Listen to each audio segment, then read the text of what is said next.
hú hơi tây tạ ca lọ cái đây mình lọ cái đấy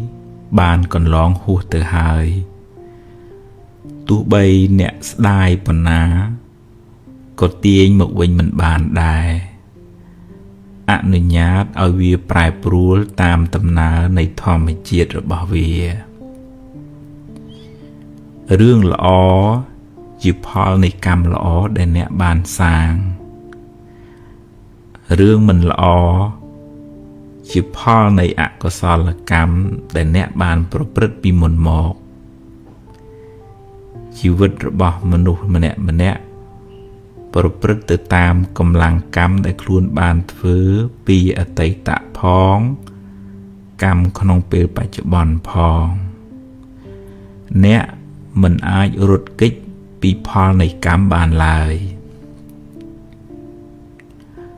រឿងខ្លះកើតឡើងហួសពីការស្មានរបស់អ្នក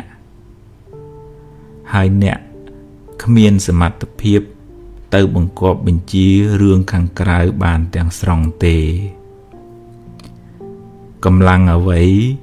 ស្មើដោយកម្លាំងកម្មមិនមានឡើយ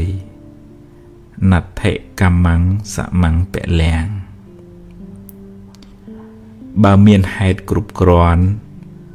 រឿងនឹងកើតឡើងអ្វីមិនមែនជារឿងចៃដន្យទេបើអ្នកបានជួបរឿងមិនល្អហើយអ្នកកើតចិត្តមូម៉ៅក្តៅក្រហាយអ្នកបានបង្កើនទុក្ខនោះឲ្យមានទម្ងន់ទ្វេដងរឿងក៏អាក្រក់ចិត្តក៏មូម៉ៅទុក្ខទាំងកាយទុក្ខទាំងចិត្តណាស់ហើយចុះរឿងបានកន្លងផុតទៅហើយចាត់ទុកជាមេរៀនជាបទពិសោធន៍សម្រាប់ការសម្រេចចិត្តលើកក្រោយចាប់ផ្ដើមសារជាថ្មីគិតរឿងថ្មីនិយាយរឿងថ្មី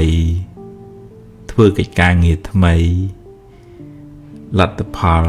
ក៏បានថ្មីដែរអតីតកាលមិនមែនជាផ្ទះសម្រាប់អ្នកនៅទេវាគ្រាន់តែជាស្រមោលទេតើតែបើរឿងអតីតកាលនោះជារឿងល្អជារឿងបុណ្យកុសលអ្នកអាចចងចាំនិងរំលឹករំលើកដល់អំពើល្អនោះរឿយដើម្បីឲ្យចិត្តបានរីករាយម្ដងទៀតបានបុណ្យម្ដងទៀត